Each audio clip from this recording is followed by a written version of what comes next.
Hello, welcome to Animals Attack. I'm your host, Leslie Garcia. Today's episode takes us to Salmon River, Idaho, to the year of 1886. The life of a trapper in the 1800s was a hard and lonely life.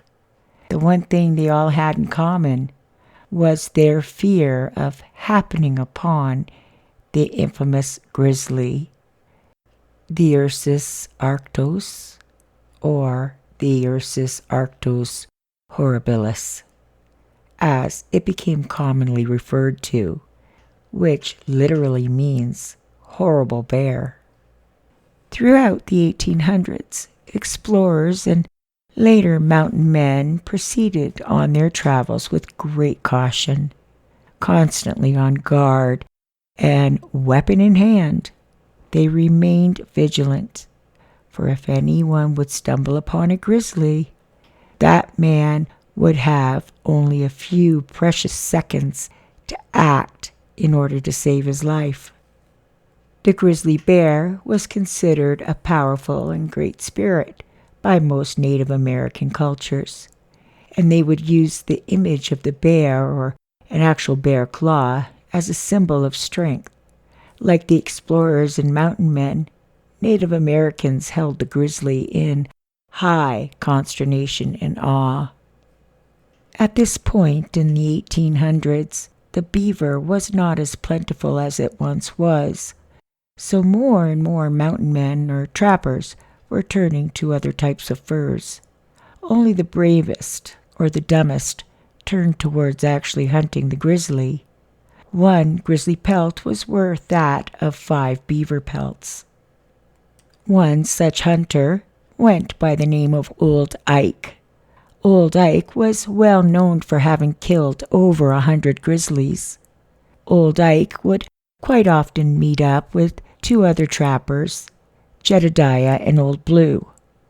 They would always meet up at the same spot near the Salmon River in Idaho.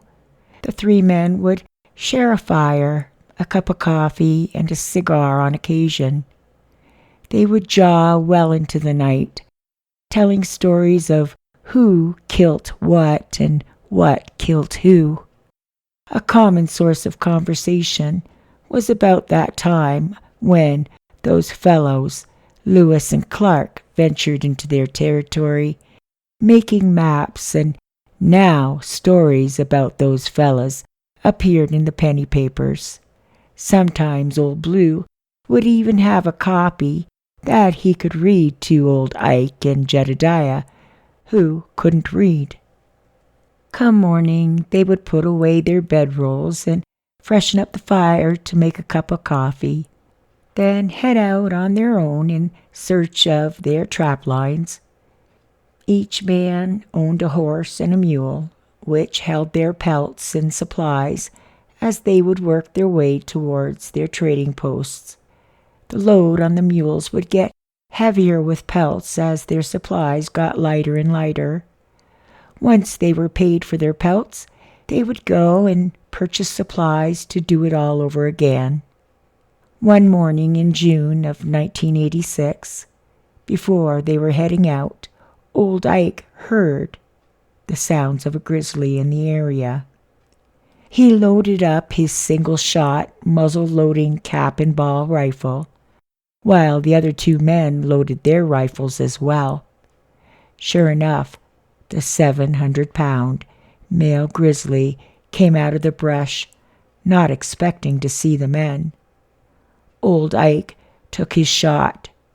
He hit the bear in what he thought was the kill zone, in between the eyes, but apparently not so. The bear turned and ran. After waiting for what seemed like forever, the 3 men decided to go in search of the dead bear. But what they found was not a dead bear.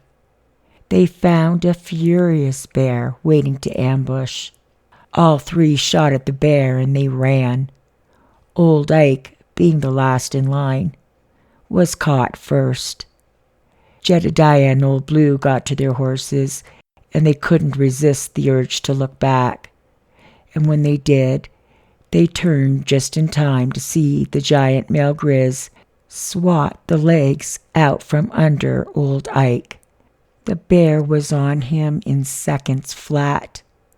As it stared down into old Ike's eyes, he took that moment to try and curl himself into a ball, making it easier for the bear to wrap its giant jaws around old Ike's chest, and in one bite, crushing the chest, killing old Ike instantly. As the bear hovered over poor old Ike, Jedediah and Old Blue loaded up their single-shot muzzle-loader cap and ball rifles again and ran the bear off their friend's body. And that is the end of the story of old Ike. Well, that's it for tonight's episode. I sure hope you enjoyed this animal's attack. Please hit the bell for notifications, hit the thumbs up if you enjoyed the video, and subscribe. Okay, hopefully we'll see you back here in a couple of days. Bye for now.